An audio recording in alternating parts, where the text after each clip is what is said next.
Welcome to Living English at the Houston Public Library, a 25-lesson language learning program that focuses on how you work, play, and interact with others in your everyday life.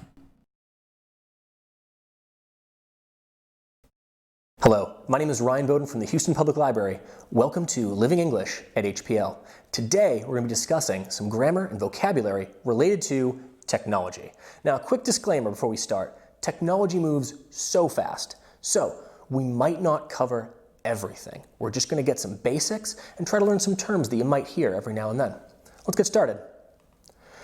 First, I want to talk about something that happens a lot in English, and it might be confusing, and that's something called a generic trademark. It's when we use the name of a brand to describe what is happening. I'll give you an example. Google. Right? Google is obviously a search engine. You can go there to search for things, but there are many search engines. So a lot of times people will say to Google something. They'll use it as a verb. I'm going to Google to find something out, to figure out the definition of something maybe. So it is a search engine, right? It is a thing, a noun, but it's also a verb to Google. And once again, that's called a generic trademark. Another one that you might hear is to Xerox something. You might not hear this as much anymore. It's probably common years ago, but it's a type of copy machine or printer, a Xerox machine, right? But it's also a verb that means to copy. So if you're going to Xerox something, you're going to copy it. And again, that's a generic trademark. And that happens a lot. So Americans, when using American English, might not use the proper term for what they're looking for. So they might say to Xerox something, not make a copy of this. All right, I just wanted to clear that up. All right, so let's get into some other terms within technology. So obviously we have a computer up in the corner over here, right? It's a pretty common icon for a computer. And when we talk about that, we're talking about the entire thing, right? There's a few different parts in there, but usually when you see that, you'd say that's a computer. But that right there, that's the monitor specifically, or the screen, right? And then down here, we got a mouse. So there are different parts to it, but overall, computer. A laptop, computer on the go, right? So we got this guy right over here, a laptop. Down on the side, we have a tablet computer. This is another thing where you might get a generic trademark. I'm not going to mention what it might be, but certainly there are some generic trademarks there. And then here, we have a hotspot. A hotspot is a device that will allow you to have wireless internet or Wi-Fi. We actually offer these here at HPL, so you can check those out, which is pretty cool. So there's a little guy right there. Awesome. Devices continued. I didn't put keyboard in the last one, so a keyboard, right, if you're going to be typing something up. Your printer, if you need to make some copies or print something out. Again, probably not as common as it used to be, but certainly still needs to be done every now and then. Your smartphone, there's a few different types of smartphones down there. And then a smart watch, which I'm actually wearing one right now. Yeah, that's pretty great. So smartwatch right down there. And let's talk about communication. You might send a text. We talked about this during, I believe, the casual conversation lesson. We discussed texting, which is pretty cool. And there's some emojis in there, so I'm sure everybody is involved in that. A screenshot, when you take a picture of your screen so you can send it to someone. I do this all the time. So screenshot right there. You might send emails. If you're anything like me, you get far too many of them, and you wish you got fewer. So it can be kind of bothersome, but email is a great way to communicate, to keep track of information. And then finally, something that's become so much more common as of late is video chat and video conferencing, right? And there are a number of different platforms to do this. Another generic trademark might be to Skype or to Zoom, right? You may have heard those. And those are really just video chats or video conferencing, right? So we got that down there, it looks fun. Okay, social media. There are so many social media apps now, all right? A couple that you might be familiar with right there, but I'm gonna focus on what we do on social media. You can post things to social media, right? It could be an article or an image. You could tweet something on social media, on Twitter specifically, right? Your thoughts. You can share something that somebody else has posted, Or you could comment on something that somebody has posted, make a comment on it. All these are pretty intuitive, I think, and you've probably done this before. So I'm sorry if I didn't mention your favorite app or application for social media, but I'm sure that you're probably on one of them. Okay, security. This is a big one. Username and password, you'll see this all the time. Your username, your identity on whatever the site is, and your password just allows you to get in there. Please don't use password as your password. That's a terrible choice. Or 1, 2, 3, 4, 5. That's also bad. So username and password, that is to secure your information, secure your data, because there's so much of it out there. Now, I hope this never happens to you, but you could get a virus on your computer, right? And that could destroy files.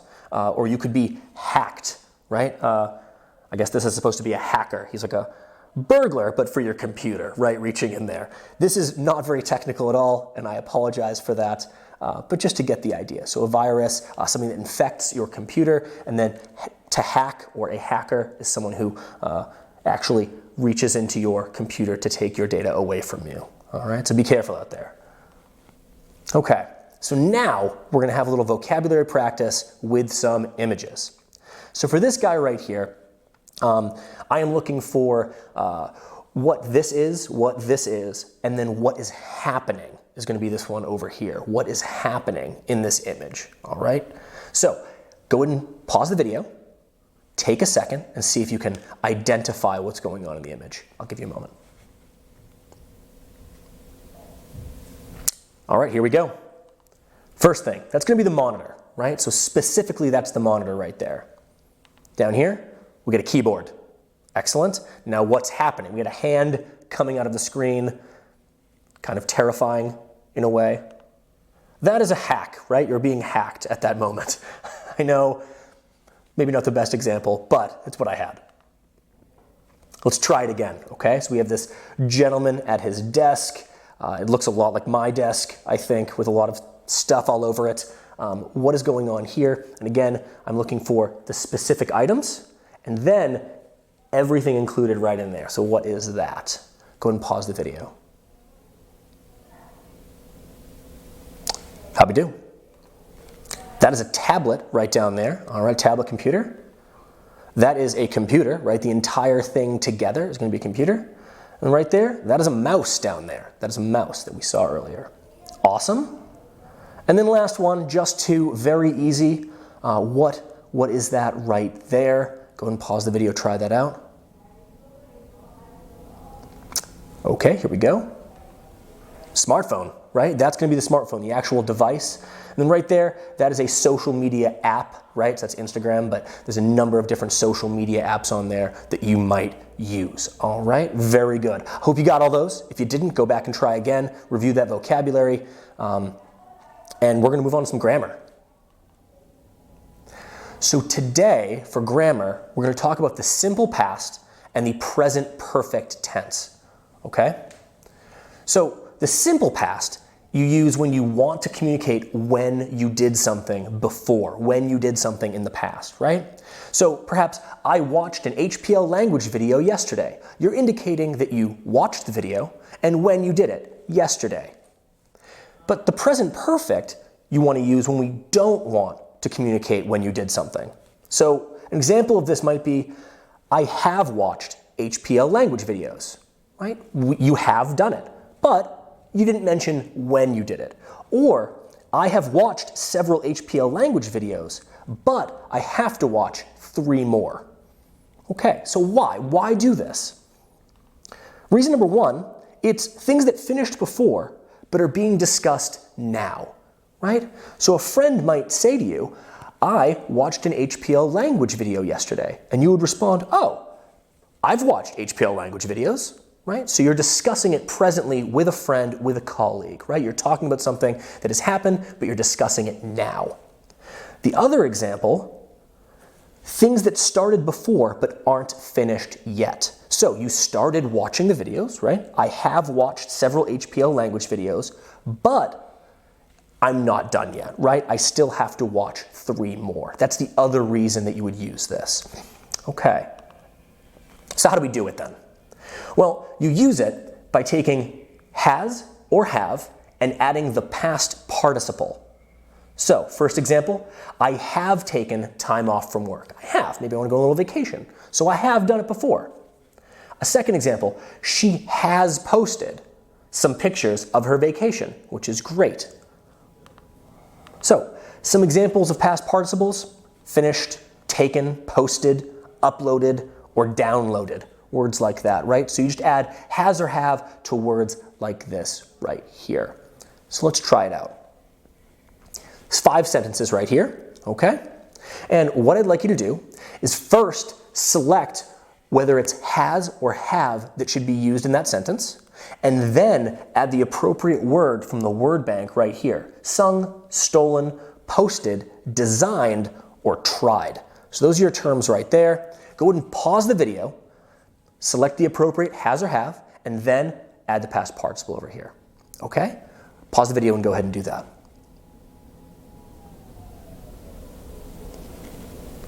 All right, let's see how we did. Number 1, Leanne has already posted pictures of our wedding to Facebook.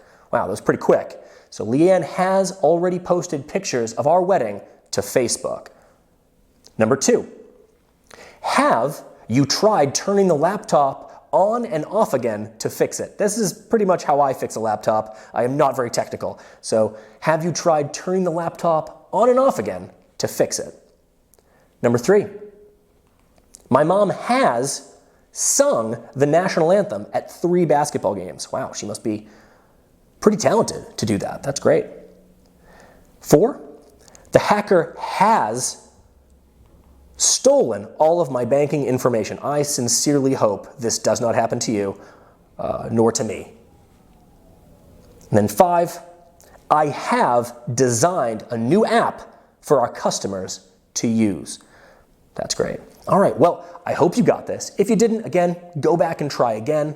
And, you know, I hope it all makes sense to you. So that was a little past participle practice for you. Well, that's it for practice. Thank you so much for watching. Be sure to check back for more videos soon. Have an awesome day.